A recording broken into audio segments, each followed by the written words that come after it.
할렐루야. 누가복음 11장 1절에 13절입니다. 예수께서 한 곳에서 기도하시고 마치심에 제자 중 하나가 여짜오되 주여 요한이 자기 제자들에게 기도를 가르친 것과 같이 우리에게도 가르쳐 주옵소서. 예수께서 이르시되 너희는 기도할 때 이렇게 하라.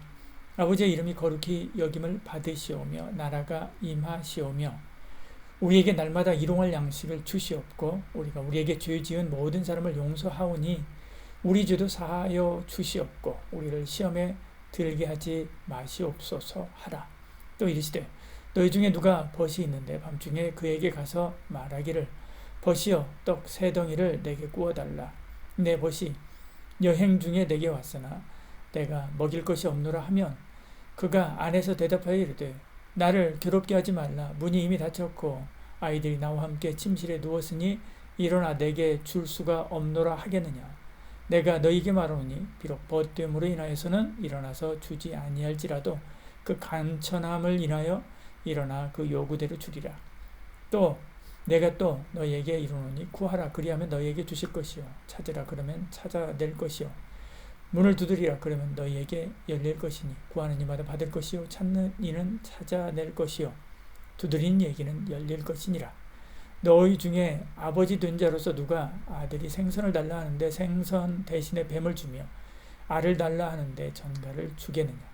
너희가 악할지라도 좋은 것을 자식에게 줄 줄 알거든 하물며 너희 하늘 아버지께서 구하는 자에게 성령을 주시지 않겠느냐 하시니라. 아멘. 예수님은 기도가 필요 없습니다. 성자 하나님이시기 때문이죠. 그런데 늘 기도하셨습니다. 무슨 일이든 성부, 성령 하나님과 더불어 의논하신 거죠. 세례 받으시는 것처럼 중요한 일 앞서 기도하시고 기적을 행하실 때도 기도하셨습니다. 한적한 곳에서 따로 기도하시고 또 제자들과 함께 기도하시기도 하셨지요. 산에서 밤새우며 기도하시기도 하시고 십자가에 달려서도 기도하십니다. 여기서도 한 곳에서 기도하시는 것을 보죠. 1절에 예수께서 한 곳에서 기도하시고 마치심에 이렇게 말씀합니다. 우리도 기도해야 됩니다. 몰라서 기도하는 게 아닙니다. 막혀서 기도하는 것이 아닙니다. 성부, 성자, 성령 하나님이 서로 소통하며 하나 되어 하늘 뜻을 이루신 것처럼 우리도 기도로 하나님과 소통하며 주의 뜻을 이루어 가야만 하는 거지요. 제자들은 주님의 기도를 배우고 싶었습니다. 그래서 기도를 가르쳐 달라라고 부탁하지요. 1절에요. 예수께서 한 곳에서 기도하시고 마치시며 제자 중 하나가 여짜오되 주여 요한이 자기 제자들에게 기도를 가르친 것과 같이 우리에게도 가르쳐 주옵소서 말씀합니다. 주님은 가르치죠. 우리가 잘 아는 주기도문을 통해서 기도의 내용을 가르치고요. 뒤에 예를 들어서 기도하는 자의 자세를 가르칩니다. 주님이 기도를 가르치신 것은 아무에게나 배워서는 안 되고요. 아무렇게나 해서는 안 된다는 뜻이지요. 주님의 기도를 배워야 되는 거죠. 주님의 기도는 주문이 아닙니다. 기도 교과서입니다. 주기도문을 익혀서 주님이 가르쳐준 기도의 법을 따라 기도하기를 힘써야 되지요. 제자들은 세례 요한이 아니라 주님의 가르침을 배우기 원했습니다. 내 마음대로 혹은 누군가의 기도를 배워서는 안 되는 거지요. 그 사람이 아무리 대단한 사람이라 할지라도요. 주님의 기도를 배워야 됩니다. 주님의 기도를 토대로 기도 내용을 확장하거나 또 강조해서 기도문을 완성해 가야 되는 것이죠. 주님은 기도를 가르쳐 주십니다. 2절부터 4절까지 이제 주기도문의 내용들이 나옵니다. 예수께서 이르시되 너희는 기도할 때 이렇게 하라. 아버지여 이름이 거룩히 여김을 받으시오며 나라가 임하시오며 우리에게 날마다 일용할 양식을 주시옵고 우리가 우리에게 죄 지은 모든 사람을 용서하오니 우리 죄도 사하여 주시옵고 우리를 시험에 들게 하지 마시옵소서 하라 이야기하죠. 아버지를 찾아야 됩니다.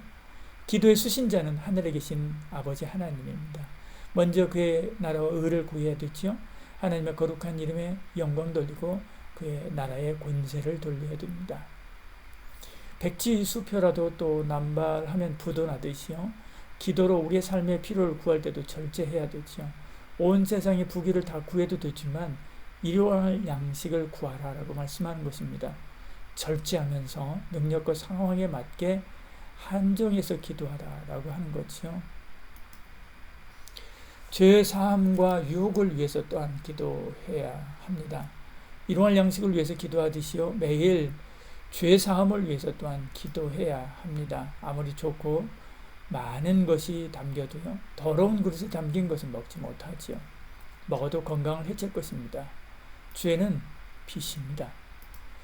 유혹은 악한 고리대금업자와 같은 거지요. 늘 주님이 가르쳐준 기도를 토대로 하나님께서 기뻐하시는 기도를 해야만 합니다. 강청해서 기도해야 됩니다. 기도의 자세는요, 강청하는 거죠. 멀리서 찾아온 벗을 위해서 자기 이웃집에 양식을 구하는 사람처럼 구하고 찾고 두드려야 된다라고 말씀하죠. 그러면 받고 찾고 열릴 것이다, 이렇게 말씀합니다. 9절 10절에요. 또한 너희에게 이르노니 구하라 그러면 너희에게 주실 것이요 찾으라 그러면 찾아낼 것이요 문을 두드리라 그러면 너희에게 열릴 것이니, 이렇게 말씀하죠. 왜냐하면 우리 하나님은 아버지이기 때문에 그렇습니다. 악당도 자녀가 뭔가를 구하면 들어주는데 하물며 좋으신 하나님, 우리 아버지께서 응답하는 것은 당연한 거지요. 응답하실 때까지 끝까지 강청하여 기도하고 응답하다 주께 영광 돌리는 저와 여러분 되기를 소원합니다. 기도하겠습니다. 사랑이 많으신 우리 하나님, 우리 가운데 함께 하시고 은혜 베풀어 주시사 기도의 샘이 말랐습니다. 기도하길 원합니다. 부르짖어 기도하길 원합니다. 응답 받을 때까지 기도하길 원합니다. 주님, 우리에게 은혜를 더하여 주시사 주님이 가르쳐준 그 기도대로 그의 나라와 의를 위하여 기도하게 하시고 우리의 삶의 필요를 위하여 또한 기도하는 저희들 되게 하여 주시옵소서. 또한 우리의 죄사함을 위하여 늘 기도하고 세상의 모든 유혹을 이길 수 있도록 은혜 달라고 기도하는 저희들 되게 하여 주시옵소서. 오늘도 주께 맡기고 의뢰하며 기도하는 마음으로 살길 원하며 예수님 이름으로 기도합니다. 아멘.